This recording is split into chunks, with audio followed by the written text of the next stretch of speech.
মোক এবাৰ চান্স দিয়ক। মই মোৰ ৰাজনৈতিক জীৱনত প্ৰথম খোজ দিছোঁ। মোৰ নাম সুৰুজ জামাল, গাঁও গদাইজাৰ 5 নম্বৰ ৱাৰ্ড।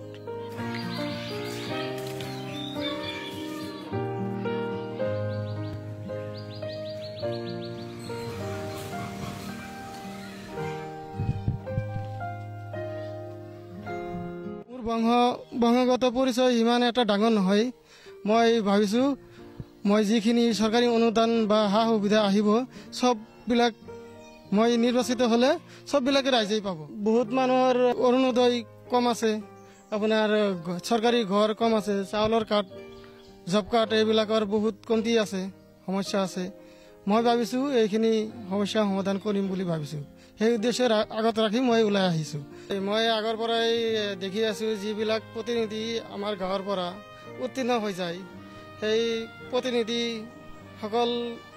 প্ৰতিনিধিসকলে সমাজৰ গৰীব দুখীয়া মানুহৰ কাৰণে চিন্তা নকৰে। যিখিনি প্ৰতিনিধি থাকে আগৰ, সেইখিনিয়ে নিজৰ বংশগত নিজৰ মুনাফা আৰু নিজৰ পৰিয়ালৰ বংশগতৰ মানুহখিনিক চৰকাৰী যিখিনি সহায় সা সুবিধা আহে সেইখিনি সিহঁতে লৈ লয়। গৰীব দুখীয়া শ্ৰেণীৰ মানুহে সেইখিনি নাপায়।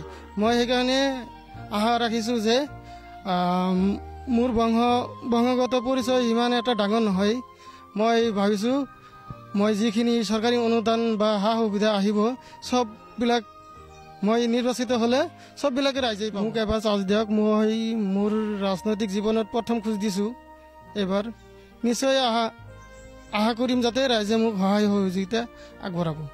মই আগতে 2-3 বছৰমান জ্ঞানোদয় জাতীয় বিদ্যালয়ত শিক্ষকতা কৰিছিলোঁ।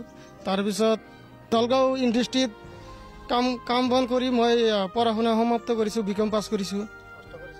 বহুত কষ্টৰ মাধ্যমেৰে পৰিয়াল পোহপাল দি নিজৰ শিক্ষাগত অৰ্হতাটো অৰ্জন কৰি বৰ্তমান মই ৰাজমিস্ত্ৰীৰ লেবাৰ আৰু মিস্ত্ৰী দুয়োটাই কৰিব পাৰোঁ। মই ৰাইজক এটাই মিনতি জনাম যে মোকো এবাৰ চান্স দিয়ক।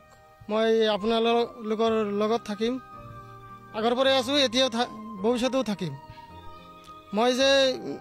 মই যদি কেতিয়াবা ওপৰলৈ যি নকৰক, মই যদি হাৰি যাওঁ তথাপিও মই ৰাইজৰ লগতে থাকিম।